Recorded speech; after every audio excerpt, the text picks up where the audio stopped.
छत्रपती कैकराचे होऊन गेले. काही राजांचा अंत झाला परंतु त्यांना यश काही मिळालं नाही, तर काही राजांना यशही मिळालं परंतु त्यावेळी त्यांचा अंत झाला होता. मुळात म्हणजे यश आणि अंत या दोन टप्प्यांच्या मधोमध उभं राहत स्वतःच्या मातीतल्या माणसांचं शून्यातून रयतेचं लोककल्याणकारी राज्य उभं करण्यासाठी स्वतःच्या हाडाचं काढं, रक्ताचं पाणी आणि मांसाचा चिखल करणारा या जगाच्या पाठीवरती एकमेव राजा जन्मास आला, ज्याचं की नाव म्हणजे छत्रपती शिवाजी महाराज. या जगाच्या पाठीवरती कैकराचे होऊन गेले, काळाच्या पडद्याआड गेले, परंतु छत्रपती शिवाजी महाराज हे असे राजे होते जे की काळाच्या पडद्याआड जाऊन सुद्धा इथल्या माणसांच्या काळजाआड मात्र जाऊ शकले नाही. ही शिवविचारांची खरी खुरी किमया आहे. महात्मा ज्योतिबा फुले छत्रपती शिवाजी महाराजांबद्दल असं लिहितात की छत्रपती शिवाजी महाराज हे अखंड हिंदुस्थानातील शेतकऱ्यांचं कुळदैवत आहे, म्हणून ते त्यांचा उल्लेख कुळवारी भूषण म्हणून करायला लागतात. या महापुरुषांनी छत्रपती शिवाजी महाराजांबद्दलची व्यक्त केलेली मतं त्यांची जागतिक पातळीवरील प्रतिमा दर्शवणारी मतं आहेत. आपल्या देशाचं ज्यांनी राष्ट्रगीत लिहिलंय असे रवींद्रनाथ टागोर ज्यावेळी जपानला जातात आणि जपानच्या पत्रकारांना वाटतं एवढा मोठा प्रतिभावंत माणूस आपल्या देशात आलाय, तिथले पत्रकार त्यांना प्रश्न विचारायला लागतात. टागोरांकडे वेळ कमी आहे, एका वाक्यात उत्तर देता येईल असा एखादा प्रश्न विचारा. रवींद्रनाथ टागोर उत्तर देतात.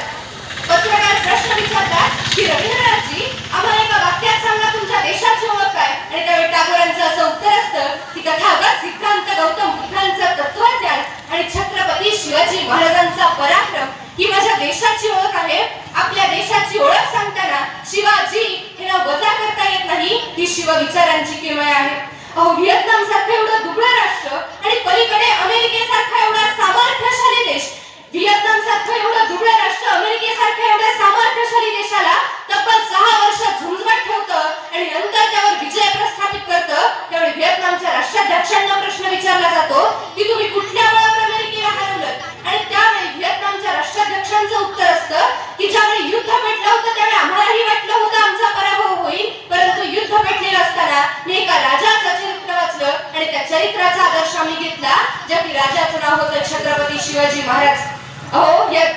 वयाच्या 16व्या वर्षी मुठभर मावळ्यांना घेऊन रायरेश्वराच्या साक्षीनं महादेवाच्या पिंडीवर केलेल्या रक्ताचा अभिषेक, ते वयाच्या 44व्या वर्षी 32 मनाच्या सोन्यानी सिंहासनावर विराजमान होत स्वतःच्या मस्तकावर केलेल्या स्वराज्याचा अभिषेक. हा प्रवास सोपा नाहीये दोस्तांनो.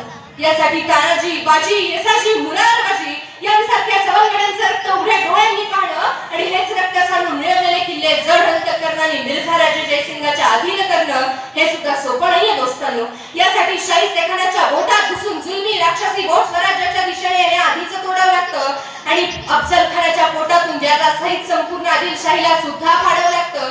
यासाठी संसार नावाच्या पन्हाळगडातून स्वतःची सुटका करावी लागते. संकट नावाच्या आग्र्याच्या बादशहाच्या हातात तुरी देऊन निसटावं लागतं. धाडस नावाच्या सुरतेची पुन्हा पुन्हा लूट करावी लागते. त्याग नावाच्या शिवाकाशीतल्या वेळेप्रसंगी गमवावं लागतं आणि राजकारण म्हणून सह्याद्रीच्या सीमेला सुद्धा फितूर बनवावं लागतं. तेव्हा कुठं तप्त अग्नीद्वारे घोर पळून निघालेल्या प्रजेवर मायेचं शीतल छत्र धरणारे शिवराय छत्रपती होतात.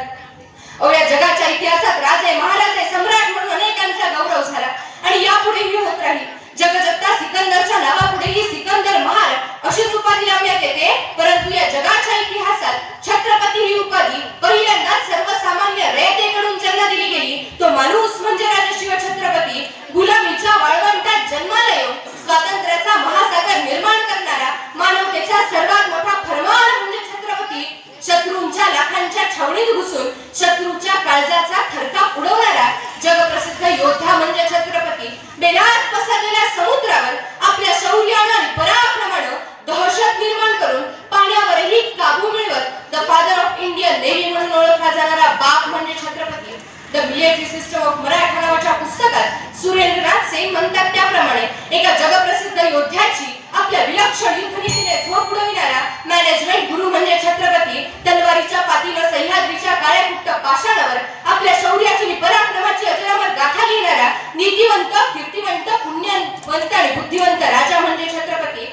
आपल्या निधनानंतरही तंजावर देशावर पर्यंत आपली दहशत, दबदबा, दरारा निर्माण करणारं भव्य वादळ म्हणजे छत्रपती. आणि या 400 वर्षांनी मराठी मनामनांमध्ये तत्वांची पेरणी करून जिवंत राहणारा विश्वव्यापी विचार म्हणजे छत्रपती. छत्रपती म्हणजे फक्त नाव नाही, छत्रपती म्हणजे फक्त उपाधी नाही, छत्रपती म्हणजे सह्याद्री, छत्रपती म्हणजे स्वराज्य, छत्रपती म्हणजे स्वाभिमान,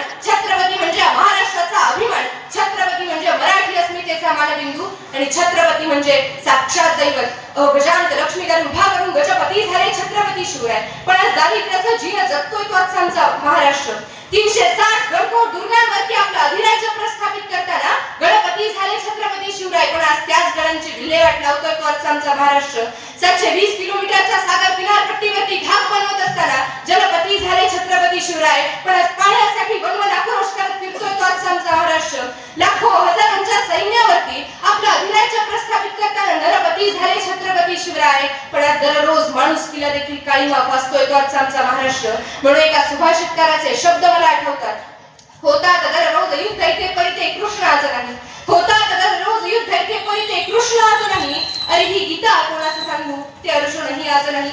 भरतात दररोज दरबार इथे परिते शिवराय आज नाही. अरे ही शिवशाही कोणाचं सांगू तो महाराष्ट्र आज नाही. तो महाराष्ट्र आज नाही. मनःपूर्वक धन्यवाद.